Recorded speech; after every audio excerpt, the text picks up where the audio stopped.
One of four unanimous first-team selections in the Big East. It was him, Cam Jones, Eric Dixon, and RJ Lewis. I think those were all foregone conclusions.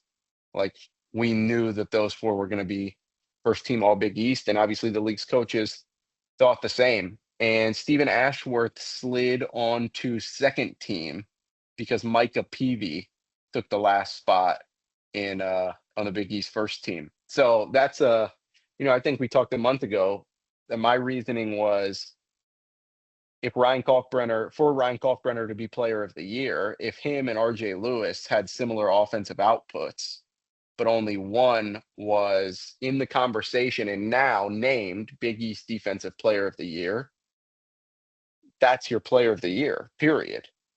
And so I think for that same reason is kind of how other people viewed it as well, it seems. And that's why Ashworth slid to second team, because Peavy was in the conversation for Big East Depoy.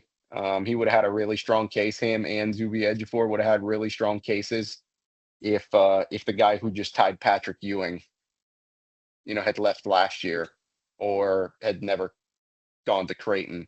So that's the rare air that not Patrick Ewing, although he's in it too. But that's the air that Ryan Kalkbrenner is now in, because with his fourth straight Big East Defensive Player of the Year award, he ties only Patrick Ewing as the two players in league history to win the award four times. It's nuts. Think about some of the people, the centers in particular, who have come through the Big East. Like you have Ewing, you have Hashim Thabit, Dikembe Mutombo, like Amika Okafor, and none of them won Depoy 4 years in a row. I love that you mentioned Hashim Thabit with those other three guys. Come on now. This is a pro Hashim Thabit podcast. Yeah, no, it absolutely is. Kim English compared Kalk to Thabit I love earlier this season. Yeah. So no, it's he's in rare air now, and they're gonna head to the Big East tournament as a 2 seed again, and try and win the darn thing, man. Like Greg McDermott said after they beat Butler on Saturday that maybe it doesn't have the sentimental value because he is not an East Coast guy. Like, he did not grow up watching the Big East. Maybe it doesn't have the sentimental value to him and to Creighton that it does to St. John's or UConn or Georgetown, to compete and win a Big East tournament title. But he's like, we're still going to hook it up. Like, we're still going to go there to try to win the thing. And they have not won it, Wilson. They've been to the title game 4 times since joining the league 12 seasons ago, and they've lost all 4. And only one of those has been close, really. So last year, lost in the quarterfinals to Providence, played 1 game, got bounced. I kind of got ridiculed a little bit because I said it was inconsequential, if you remember that. People were like, inconsequential? I just bought plane tickets to New York. And I'm like, yeah. Consequential to you if you bought tickets. Right. But in the grand scheme of things, like, that team, more than any, certainly more than this year's team, maybe not needed, but certainly could have and did use the few extra days off to get its legs back under it before the NCAA tournament. So that's kind of what I meant by inconsequential. But they lost to Providence in the quarterfinals, and they do not want to feel that feeling again. Like, they want to make it past Thursday night for sure. Because this team is still playing for seed line. Like, they want to get off the 8-9 line. And to do that, you have to make it to the championship game at least, if not win the Big East tournament. Because in theory, you would beat either Georgetown or DePaul, and then you would beat either Villanova or UConn on Friday night. And then it's either Marquette, Xavier, or St. John's at the Garden on Saturday. Like, that would be enough for you to maybe backdoor a 7 seed. But they still have stuff to play for. So it's really not inconsequential this time, regardless of what happens. So we'll see. We won't know till Wednesday if they're going to play Georgetown or if they're going to play DePaul. But I think they should be okay with either one of them. Is that how it'll play out? Well, I don't know, but that's how it should play out. Um, Wilson, I let's break down these all conference teams Do it. because we last week and I think maybe a couple of weeks ago even for like the last month really have kind of given our okay, what would your Big East and Big Ten awards be? And now we know them. Like there's no guessing because we know them now.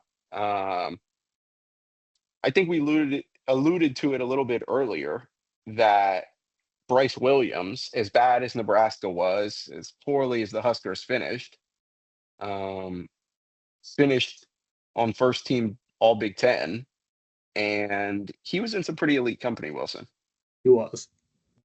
He's pulling this up right now. you're good. You're good. Oh yeah, but Same. no, if I'm Braden Smith, Omaha Central Zone, John Tanje, Trey Kaufman-Wren, and I believe Derek Queen, right? Yep. Yeah, and that's pretty good company. I don't think you're gonna find too much controversy on that. I think No. I think the only one, Derek Queen, you can make a case for Danny Wolf in that spot, but Queen is also very, very deserving. I don't think there was, I think there are years where there's a lot of controversy in that. And I think in this case there was for like the second or third teams because this is a pretty deep Sure. conference, maybe more so than previous years and some guys had to be left off. But first team, I think that was generally the consensus. I don't know who you would put on there again, with the exception of Danny Wolf, or if you're a big Vlad Golden guy. Who is Those it? guys, what? Who isn't a big Vlad Yeah. Golden guy? No. And then Braden Smith wins Player of the Year, which I also thought was deserved. I went back and forth for a really long time on him or John Tanje, but I think you can make a great case for both. But I agree that Smith deserved it by a hair. Yeah, I think so. Obviously saw him in October when Purdue went to Omaha and played Creighton in that charity exhibition, and he cooked Ashworth and Pop Isaacs for I think like 33 or something like that. Like just a bucket. Really, Brady Smith is just a bucket. Yeah, and probably the best pure point guard in the country too. Maybe the best passer in the country. He's incredible, and for a dude who's like probably 6 foot even, 6'1" maybe, who was not very highly recruited out of high school. Indiana did not recruit Braden Smith out of high school. He's from the Indianapolis suburbs. Like, just I don't know how many people would have predicted a rise like the one Braden Smith had. No, I don't think so. I don't I thought it was interesting at the Big East because they did a third team for the first time ever this year because I don't know why. I really don't. I'm not even going to try and make anything up or rationalize it. Some of these teams are so weird. Like, I'll roll my eyes when teams will have like 10 guys on the first team. That's like just divide it, just make it two teams instead of one team. Like, what are we doing here? Yeah. But they didn't do honorable mention. So I guess that's the compromise. Like maybe, I don't know. Anyway, I already mentioned that there were four unanimous decisions, and I don't do only the coaches vote on the Big Ten? Coaches and media. Coaches and media. So like you'll see like a designation like Bryce was first team All Big Ten coaches and media, and there are some guys. And I think most of the I think guys Vlad were and Derek Queen were the only ones that split. Yeah. Like Tanje and Smith and TKR were both coaches and media. Or Wolf, maybe Wolf and Derek Queen. One of the Michigan bigs split with Derek Queen, the coaches in media. Yeah. And the Big Ten still did honorable mention. The Big East did not. So again, Kalk, Cam Jones, RJ Lewis, Eric Dixon, lock, lock, lock, lock. You could have said that in December for first team. And Micah Peavy's on there. Again, he snuck on. And we talked about these teams being weird. There are six players on first team All Big East because one of them will be named Player of the Year and the other five are first team. So like the Player of the Year is It's not like so needlessly complicated. Yeah, it sure is. So Micah Peavy slid in there, and then that kind of, I think it was between him and Stephen Ashworth. It was in the AP poll. And so I Ashworth's on second team along with Alex Caravan and Solo Ball, Kadari Richmond, Zach Fremantle. Like that's a pretty solid second team. But there were so many good veteran players in the Big East this year, and that's kind of why you had four guys unanimous selections. So I don't know, man. We'll see. We'll see. Jackson McAndrew made the all freshman team. I thought if there was honorable mention, and I thought maybe since there was a third team anyways, I don't know who you would take off to put him on there, but I thought Jemiah Neal could have gotten something. He was the only player in the league top 10 in rebounds and assists. And he averaged like 12 points a game. So I thought there was maybe a chance for him to slide on third team since they were doing one, or honorable mention if they were not going to do a third team. But I don't know, man. It's weird. Big East coaches thought otherwise, I suppose. I have a pressing question today, Wilson, and then we'll let people get out of here. Before we get to that, can I just ask you what? I'm gonna put you on the spot here. Okay. What does Creighton do this weekend? How far do they go? When does their weekend end? I think Friday. I do. Simply because if you like the bottom half of the bracket is kind of a nightmare for them. Now, don't get me wrong. Like my dark horse to win the Big East tournament is Xavier. I like that. To do that, Xavier would have to beat Marquette, then St. John's, then whoever comes off the bottom of the bracket. So like that's a death trap in itself. The bottom part is not as bad as the top, clearly. But for Creighton, they have traditionally not played all too well at MSG. I think they're just better than either Georgetown or DePaul. Like I don't know why they would, or they certainly shouldn't lose to either one of them. But then when you get to Friday night, if it's Villanova, they give Creighton a lot of problems matchup wise because Eric Dixon can space the floor. They'll play 5 out and pull Kalk away from the rim. And that's kind of what Xavier did in that thrashing a couple of weeks ago. And then if it's UConn, you're playing a road game, like a true road game, pretty close to. And then if you get past UConn, well, you're probably either playing again Xavier. That's a terrible matchup. I don't think Marquette comes out of the top, but like Creighton can beat Marquette, and I feel bad if anybody gets St. John's in the Big East tournament title game at Madison Square Garden. Yeah. Like, good luck and good night. So I think Creighton probably makes it to Friday, and then comes home. I do, because it's just so tough, so tough to go into almost true road environments this time of year. And so I think they get to Friday. That's what I think happens. I think they lose a close one Friday night at the Garden. Wilson, today's pressing question: what is the most obscure sports T-shirt you have? That's a good one. I've been sitting on that one.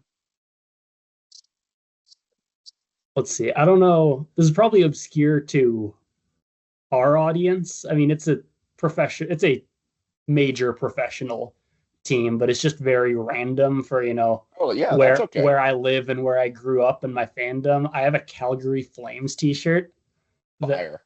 yeah, it's awesome. Like um it's red and it's got their logo with like the flames coming out of the sea. That's been a go-to of mine for a real long time. So yeah, I wish I had a good like mid-major college t-shirt or like a random like minor league baseball team shirt, but I don't think I do. Sure. I do. So yeah, I'll go. I my Calgary Flames t-shirt. It's probably Okay. I have again, this is kind of a mainstream team, but it doesn't really make sense to have for a lot of reasons. you're my you, Oh no. Okay, okay. we missed it. We missed the big Oh reveal. my, no, so I didn't say it. I hadn't No, I hadn't said it you yet. I was said it's building it it's up. a mainstream team, but it's kind of Yeah, weird for me to have it it's and then you cut out. oh perfect. Yeah, what a cliffhanger. So no, it's like anybody who knows me knows that it would be weird for me to have, all things considered. I have a Georgia Sugar Bowl champs shirt from Nice. 2008. They beat That is Hawaii. random. Yeah. I found it thrifting like Hell yeah. last year. And yeah, so that's probably the most random one I have. Georgia Sugar Bowl champs in 2008. They beat It's Hawaii. great. You got anything else, Wilson? I don't think so. Let's get this thing on the road. It's March. We're almost there. We are there, man. Whether it's We're going to there. be for one of them, it's going to be a fifth consecutive trip to the NCAA tournament. That ties a program record from I believe the late 90s and early 2000s for Creighton. And one's going to get ready for, I don't know, the postseason of some form, Yeah, whether it's it's the college crown or the NIT. yeah. That's going to do it for this week's episode of Half Court Press. We'll talk to you guys on either the night of Selection Sunday or very shortly after. So we'll talk and break down what happened for Nebraska, what happened for Creighton, where these two teams are headed, or maybe where they're not headed. Who knows? That's going to do it for this week's episode of Half Court Press. He's Wilson Moore. I'm John Walker. If you want to read all of his stuff, please go to omaha.com. If you want to read all of mine, go to omaha.com. If you want to read because you should read, Educate yourself. then you can do that over at omaha.com. We'll talk to you guys next time. See ya.